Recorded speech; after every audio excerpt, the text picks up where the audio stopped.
સામાજિક વિજ્ઞાન 21મો પાઠ સામાજિક પરિવર્તન ભાગ 1 સામાજિક પરિવર્તન એટલે શું? અહીંયા તમે પહેલી જ સ્લાઇડમાં એ અનુભવી શકો છો. ચિલ્ડ્રન્સ રાઇટ્સની વાત કરી છે, આપણા બંધારણની વાત કરી છે, ભીમરાવ આંબેડકર પણ છે, કલ્ચરલ અને એજ્યુકેશનલ રાઇટ્સની પણ અહીંયા ચિત્રમાં વાત કરી છે. એ શું છે એની આપણે વાત કરવા જઈ રહ્યા છીએ આ પાઠની અંદર.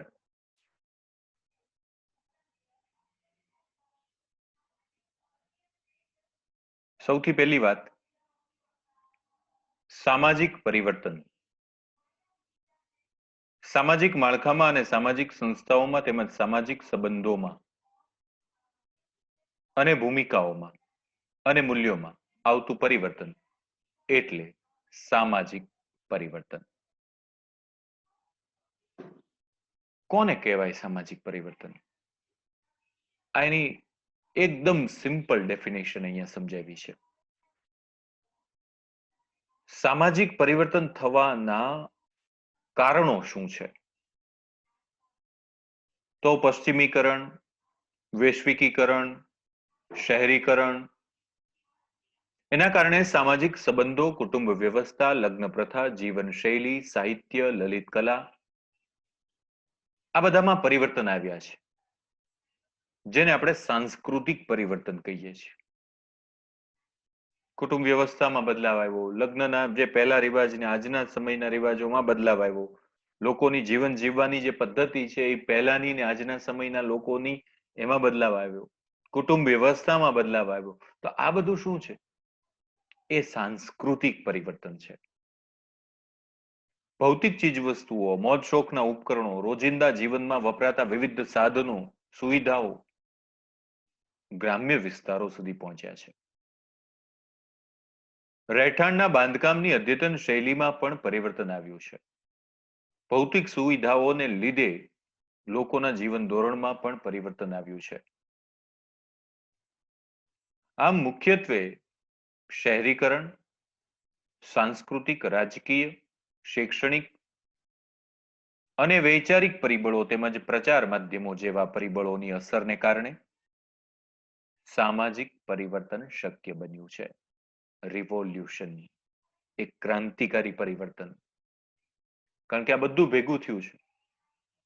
શહેરીકરણ ઉપરાંત સાંસ્કૃતિક, રાજકીય, શૈક્ષણિક અને એની આસપાસના જે કંઈ માધ્યમો છે એમાં જે પરિવર્તન આવ્યું છે એ પરિબળ છે એ સીધું જ સામાજિક પરિવર્તનને અસર કરે છે.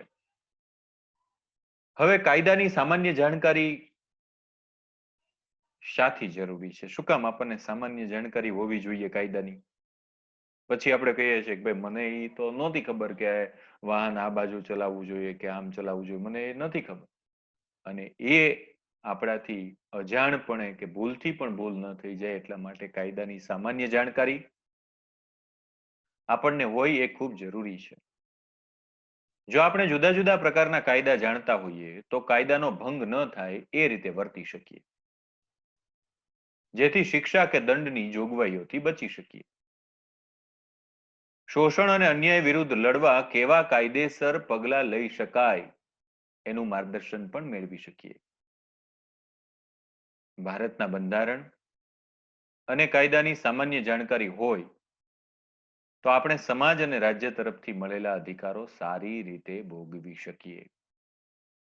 આપણને જો એને એક સામાન્ય કે ભાઈ આ અધિકારો મને મળે એમ છે, એ હું ભોગવી શકું, એની જાણકારી હોય તો તમે તમારું જીવન સારી રીતે જીવી શકો છો. કાયદાનું સામાન્ય નોલેજ તમારી પાસે હોય તો સ્વાભાવિક છે કે તમારું જીવન તમે બહેતર બનાવી શકો છો.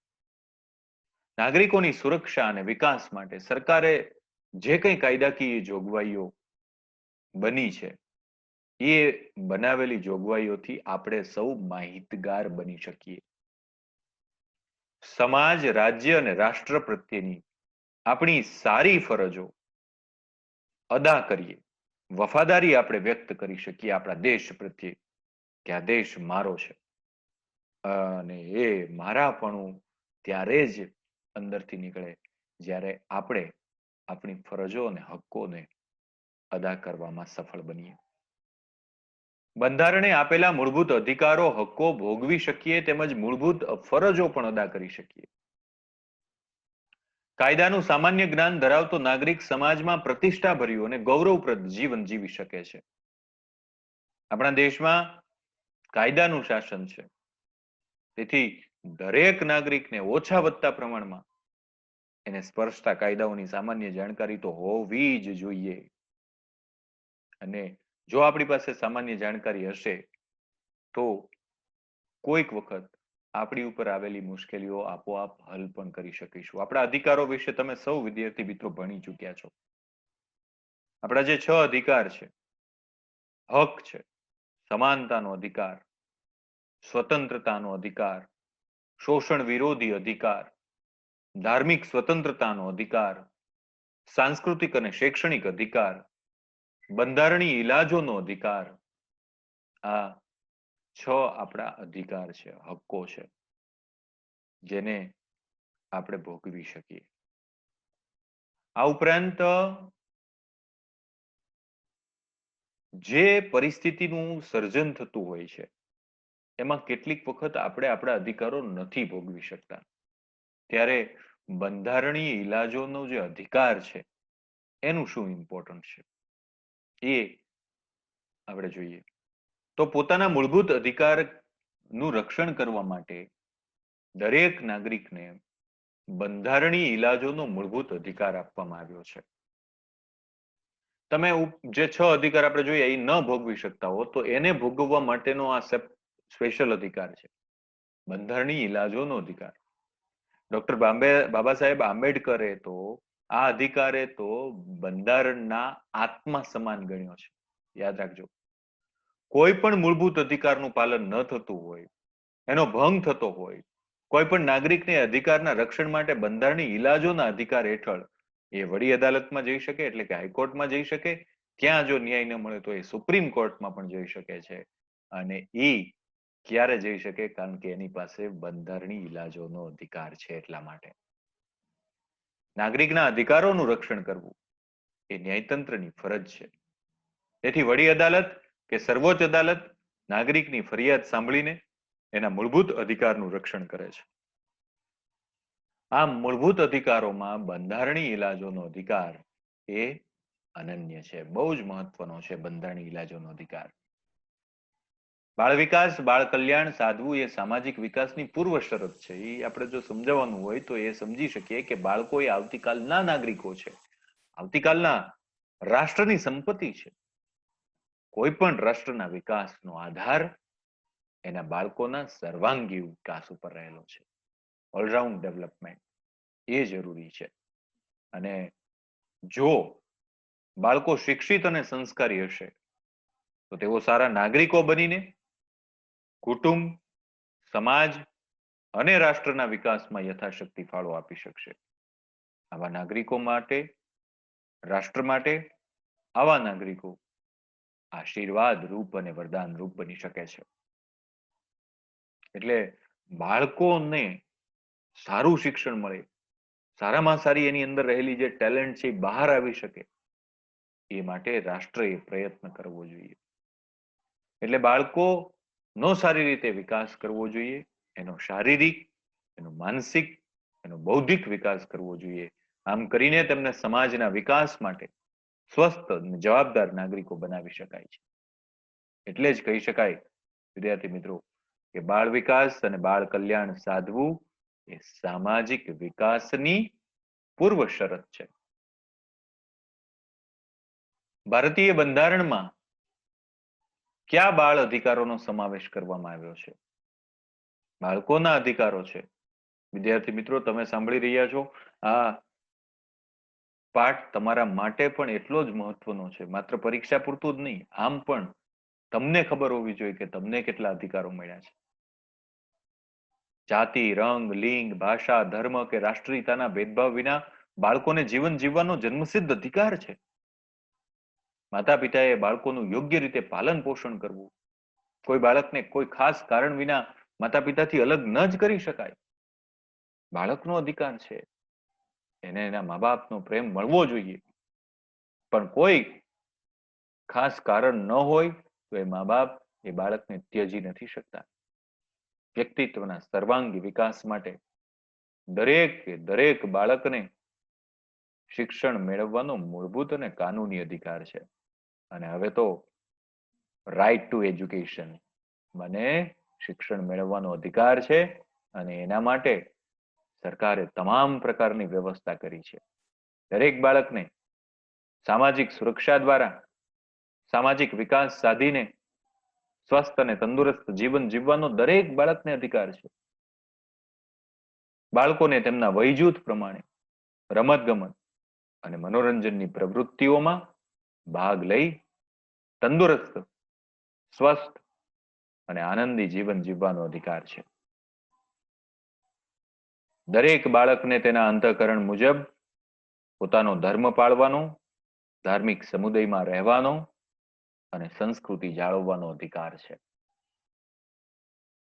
દરેક બાળકને પોતાની રીતે અભિવ્યક્ત કરવાનો, મંડળો રચવાનો, એના સભ્ય બનવાનો અધિકાર છે. દાખલા તરીકે બાળ સંસદ, એટલે કે દરેક બાળકને કોઈ પણ પ્રકારની શારીરિક અથવા તો માનસિક હિંસા, શોષણ અને યાતના સામે તેમજ નશીલી દવાઓના ઉપયોગ સામે તથા શિક્ષા કે દંડ સામે રક્ષણ તેમજ સલામતી મેળવવાનો અધિકાર છે. દરેક બાળકને પોતાના શારીરિક, માનસિક, નૈતિક અને સામાજિક વિકાસ માટે સામાજિક સુરક્ષા અને યોગ્ય જીવન સ્તર મેળવવાનો અધિકાર પણ છે. તો તમને કદાચ નહીં ખબર હોય કે તમને આટલા બધા અધિકારો મળે છે. વિદ્યાર્થી મિત્રો, આ તમારા અધિકારો છે. અને ખાસ યાદ રાખજો, ક્યારેય તમને આ અધિકારોથી તમે વંચિત હો તો તમે પણ અધિકાર માંગવા માટેનો અધિકાર તમને પણ છે. બાળ અત્યાચાર કોને કહેવાય? અત્યાચારનો ભોગ બનેલ બાળકો પ્રત્યે આપણી શું ફરજ છે? કેટલી વખત આપણે જોઈએ છે આપણી આજુબાજુના કેટલા એવા બાળકો જે અત્યાચારનો ભોગ બને છે, એની સાથે દુર્વ્યવહાર થતો હોય છે, ત્યારે આપણી શું ફરજ છે? બાળકને ઈરાદાપૂર્વક કે દુર્ઘટના સ્વરૂપે ઈજા પહોંચાડવી, શારીરિક શિક્ષા કરવી, ધમકી આપવી, અસહ્ય હદે તેને મારપીટ કરવી, આકરા શબ્દો અપશબ્દો બોલીને જાહેરમાં એને અપમાન કરવું, શારીરિક માનસિક રીતે એને ત્રાસ આપવો, અત્યાચાર કહે છે આને. જ્યારે આપણને પીડિત બાળકના વર્તન, વ્યવહાર કે શારીરિક ઈજાના ચિહ્નોની ખબર પડે કે તરત જ તેને ડાક્ટરી સારવાર કરાવવા મદદ કરવી જોઈએ. શોષણ પીડિત બાળક માટે મોટાભાગે ભય, ધમકી કે શરમ સંકોચને કારણે, સામાજિક પ્રતિષ્ઠા ગુમાવવાના ભયને કારણે પોતાના ઉપર થયેલા અત્યાચારની જાણ માતા પિતાને કરતા સંકોચ કે ખચકાટ અનુભવીને માહિતી છુપાવે છે અને અત્યાચાર સહન કર્યા કરે છે. આ પરિસ્થિતિમાં આપણે બાળકને વિશ્વાસમાં લેવાનો, સત્ય હકીકતોના આધારે કોઈ પણ પ્રકારનો ડર રાખ્યા વિના જવાબદારોને સજા કરાવવા સત્વરે કાનૂની પગલા લેવા જોઈએ. તમને એમ લાગે કે આ બાળકનું શોષણ થઈ રહ્યું છે, એ બાળક કહી નથી શકતો, કેટલીક વાર એવું પણ બને છે, કારણ કે એની સાથે કેટલીક વખત એવો દુર્વ્યવહાર કરવામાં આવ્યો છે કે જે એ સંકોચ અને શરમ પણ અનુભવે છે. કુટુંબીજનો કે મિત્રોએ અત્યાચારનો ભોગ બનેલ બાળક પ્રત્યે ધૃણા કે તિરસ્કાર દાખવ્યા વિના એના પ્રત્યે વધારે પ્રેમ, હૂંફ અને સહાનુભૂતિ દર્શાવો. એનાથી તિરસ્કાર કરવાની જરૂર નથી. જો એ ભોગ બનેલું બાળક છે તો એની સાથે તમારો પ્રેમ, તમારી લાગણી એ વધારે હૂંફ ભર્યા રાખો. બાળમજૂરીના વિવિધ સ્વરૂપો તમે અહીંયા ચિત્રમાં જ જોઈ શકો છો. ચાની લારીઓ ઉપર, ગંદા કચરા કપડા ઉતારવા માટે કારખાનામાં, બધી જગ્યાએ આવા બાળકો જોવા મળે છે. ભારતીય અર્થતંત્રના મોટા ભાગના ક્ષેત્રોમાં બાળ શ્રમિકો કામ કરતા હોય છે. જેવી રીતે વિદ્યાર્થી મિત્રો તમને ખબર છે કે હોટલો, ફેક્ટરીઓ અને એ ફેક્ટરીઓ ની અંદર કામ કરતા જે વિદ્યાર્થીઓ છે બાંધકામના સ્થળો, ફટાકડા ફેક્ટરીઓ, ઈંટોના ભઠ્ઠા, ખેતર, પશુપાલન, મત્સ્ય પ્રવૃત્તિ વગેરેની અંદર બાળ શ્રમિકો કામ કરે છે. આ ઉપરાંત ઘર નોકર, ચાની લારીઓ, હોટલ, ઢાબા, ગેરેજ, લારી ખેંચવી, અખબાર વેચાણ, પ્લાસ્ટિક ભંગાર વીણવો, ભીખ માંગવી, રસ્તા ઉપર સાફ સફાઈ, આ બધું કામ બાળમજૂરી બાળકો કરે છે. એટલે આ બધી પરિસ્થિતિ એવી છે કે બાળકોને આમ તો 14 વર્ષથી નીચેના કોઈ બાળકને તમે કામ પર રાખી શકતા નથી. હવે બાળકો કામ કરે કારણ શું? કારણ કે એના મા બાપ છે એ નિરક્ષર છે, ભણેલા નથી, અને કુટુંબ બહુ મોટું છે. એક ઘરની અંદર 7, 8, 10, 12 બાળકો હોય. કુટુંબની આવક બાળ મજૂરી કરીને જ પરિવારને મદદરૂપ શક્ય છે. જો બાળકો કામ નહીં કરે તો પરિવારનું ભરણ પોષણ શક્ય નથી. જે પુખ્ત વયના લોકો છે એ બેરોજગાર છે. ઘેરથી ભાગીને શહેરમાં આવેલા બાળકો આશ્રયના અભાવે ગુજરાન ચલાવે છે. ઘરેથી કેટલીક વાર ભાગી જાય છે એટલે એ કામ કરે છે. અનાજ કે નિરાધાર બનેલા બાળકોને આશ્રય આપનારા તરફથી આશ્રય અને ભોજનના બદલામાં મજૂરી કરવાનું પણ દબાણ થતું હોય છે. અને લોકો બાળકોને શું કામ વધારે કામે રાખે છે? કારણ સસ્તું છે. પુખ્ત વયના શ્રમિકો રાખવા એની કરતા બાળકોને રાખીએ તો તુલનાત્મક રીતે ઓછા વેતને કામ કરશે અને વધારે કામ કરશે. સંગઠનનો બાળકોનું સંગઠન નથી. મોટાઓ હોય તો એ કારીગરોનું, મજૂરોનું સંગઠન હોય, બાળકોનું કઈ સંગઠન નહીં. એટલે રોજગારી એ રાખનાર માલિકો નો એ લોકો વિરોધ નથી કરી શકતા. બાળ શ્રમિકો સરળતાથી ખબર ન પડે એવી રીતે વિવિધ રીતે બાળકોનું શોષણ કરી શકાય છે. કઠિન કે જોખમી કામોમાં પણ ઓછા વેતને અને નક્કી કરેલા કલાકોથી વધુ સમય સુધી બાળ શ્રમિકો પાસે ડરાવીને, ધમકાવીને, લાલચ આપીને પણ કામ કરાવી શકાય છે. બાળ શ્રમિકો સંખ્યા વધારે હોવાથી સરળતાથી મોટી સંખ્યામાં એ મળી પણ રહે છે. ગ્રામીણ વિસ્તારોમાં શિક્ષણની પૂરતી સગવડો હોતી નથી. માતા પિતા બાળકોને ભણવાની ઉંમરે કુટુંબની જરૂરિયાતોની પૂર્તિ કરવા તેમણે મજૂરી કરવા ધકેલી દે છે. બાળ વિકાસ સાથે સુરક્ષાના હેતુ માટેના બંધારણીય ઉપાયો અથવા તો બાળ મજૂરી અટકાવવા માટે સરકારે બંધારણીય જોગવાઈ શું કરી છે? તો સરકારે ચોખ્ખી વાત કરી છે. બંધારણમાં એનો ઉલ્લેખ છે કે 14 વર્ષથી નીચેની ઉંમરના બાળકોને કારખાનામાં કે કોઈ પણ જોખમી જગ્યાએ નોકરીએ રાખી શકાય નહીં. આ જોગવાઈના ભંગ બદલ નોકરીદાતા વિરુદ્ધ કાનૂની રાહે પગલા ભરીને સજા કરાવી શકાય છે. બંધારણનો અમલ શરૂ થઈ 10 વર્ષની અંદર દરેક રાજ્ય સરકારે 14 વર્ષની ઉંમર સુધીના બધા જ બાળકોને પ્રાથમિક શિક્ષણ મફત અને ફરજિયાત પૂરું પાડવું. આ જોગવાઈના સંદર્ભે કેન્દ્ર અને રાજ્ય સરકારોએ 6 થી 14 વર્ષની વય જૂથના તમામ બાળકોને મફત અને ફરજિયાત શિક્ષણ મેળવવાનો અધિકાર સંબંધી કાયદો 2009 અમલમાં મૂક્યો છે. બાળપણ અને કિશોર અવસ્થા દરમિયાન શોષણથી બચાવવા માટે બાળકોને નૈતિક સુરક્ષા અને ભૌતિક સુખ સુવિધાઓથી વંચિત રાખવા ન જ જોઈએ. અને વિદ્યાર્થી મિત્રો, આ પાઠની હજી પણ આપણે આગળ ચર્ચા કરવાના છે અને યુટ્યુબ ચેનલ ઉપર પણ આ પાઠને મૂકી દીધો છે. એટલે ત્યાંથી પણ આ પાઠ તમે ફરી જોઈ શકો છો.